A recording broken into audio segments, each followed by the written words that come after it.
I've been out in the yard replacing some of these original Hunter PGP sprinkler heads with some newer models. They're functionally the same, but the old ones, if I can get one up here, you can see have the red tip. See, it doesn't even go down all the way. This one's failed completely. You can see that the original rubber cap has completely disintegrated. Usually when these fail, and they're great sprinkler heads, by the way. I'm a big fan of these. Have been in service for about 12 or 14 years, so they've had a good run. They usually fail one of two ways. They quit rotating left to right and it just gets stuck and spray in one position, or you'll notice a lot of water puddling around the base of the sprinkler. Even though it's spraying fine, it's leaking a lot of water from the seals inside. So that's how you know it's time to replace one. A couple of things I want to talk about. Some homemade tools that I've come up with that make the job a lot easier.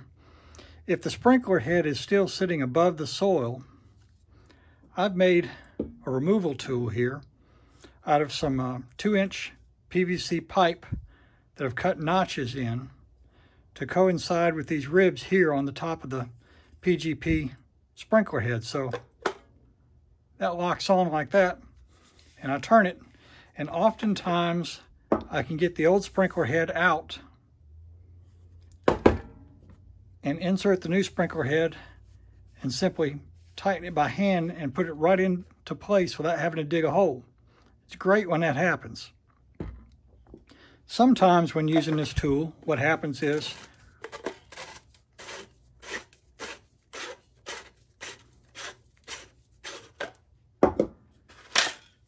the head comes off and this part remains in the ground. So I've made a tool for that too. I took this portion of a red nozzle PGP, just took it all apart, and all I used was from the head down, and I've glued that onto a 4-inch Rainbird housing. What this gives me now is a long handle tool that I can push all the way down. These spines will engage with the ribs in the original housing, and I can now unscrew that and get that to come out. So I highly recommend making these two tools yourself. It'll make your life a lot easier. I don't know why nobody else has made these. Perhaps I should have patented this, but I decided to share it instead. Okay, so you've got your old PGP out of the ground. Now then, if the height of the other one was fine and you're really lucky, you can lower this down in there and turn it very carefully and slowly, and when you feel the threads catch, just keep turning, and you can insert this right in place of the old one without having to drill a hole. Or I'm sorry, without having to dig a hole. If that doesn't work, then you're going to need to dig a donut hole around this so you can get a little bit better access and get this in there. If your original sprinkler head has sunken down from being run over by the mower and what have you, and it's sitting too low, which has happened to most of mine, you can buy one of these 3/4 inch, 4-inch cutoff risers. And this simply threads into the bottom of your new sprinkler head and then threads on top of the elbow or whatever threaded device you have in the ground underneath. If this amount of elevation is too much, you can cut this off to 3 different lengths. On most of my sprinkler heads, I found that I need about 1 inch of rise to get this even with the top of the soil. I really like to have about anywhere from here above the soil to here above the soil. I mow my grass at 3 inches, so I'm really not concerned about clipping these accidentally. The one catch with these guys, it's made out of a very soft plastic. If you mess up these threads in here just a little bit, like you see here, this is one I tried to thread on top the remaining stud in the ground, and I managed to mess up the threads just a little bit. Once that happens, it's no good. You can see I try and thread this in there. It's very, very tight and doesn't want to go in there. Whereas on the new one, it threads right in there. So if you're going to use these Orbit brand risers, be very, very careful with them. They're very soft plastic. But they're a great solution. I found that many times I can use my homemade tools and one of these risers to replace a failing head and get the new head up to the proper height without having to dig any hole at all. Now when you get your new Hunter PGP head, you're going to get, at least if you buy it at the home stores, if you buy it online you may get different things. You're going to get the sprinkler head itself, a set of instructions, and this little tool. You'll also get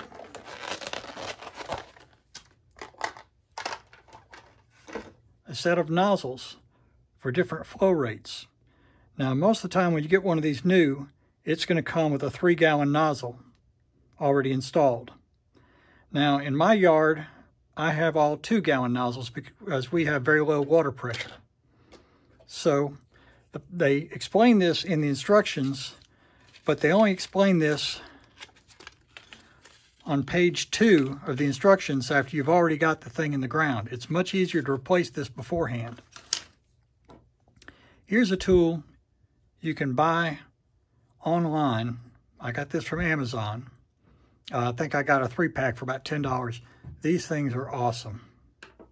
What you do is you insert the Hunter tool into this slot. It's a little hard, just push down in there and turn it 90 degrees. You raise the head up, put this clip on, and now the head stays in place. You can work on replacing the nozzle without having to fight the spring that's built into the sprinkler head. Okay, here's a little tip. Now the instructions show you how you use this Allen head screw to back out, or this Allen head wrench to back out that screw. Now the instructions show inserting this into the hole and prying the nozzle out. You can certainly do that, but you've now ruined that nozzle and it's no good anymore. There's an easier way to do this.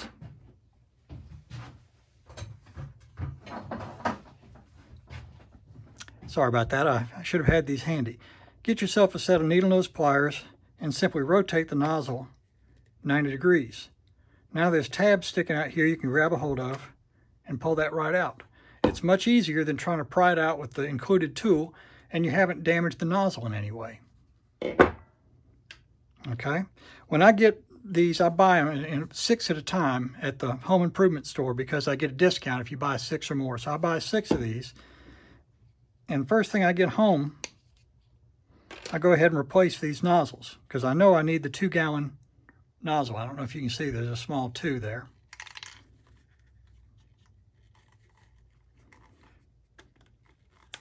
Just push that into place. If you need to rotate it a little bit, use your pliers and turn the screw down to where it overlaps the nozzle. If you don't do this part, if you just stick the nozzle in there when you cut the sprinkler system on, there's a good chance it's going to spit this out across the yard and you'll have a hard time finding it again. So you do that first. And you take off your clip, and this one's ready to install.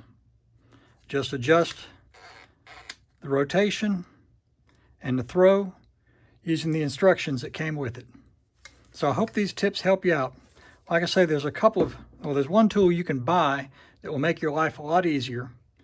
Replace your nozzles before you put the thing into service. It's much more difficult to do it after it's installed.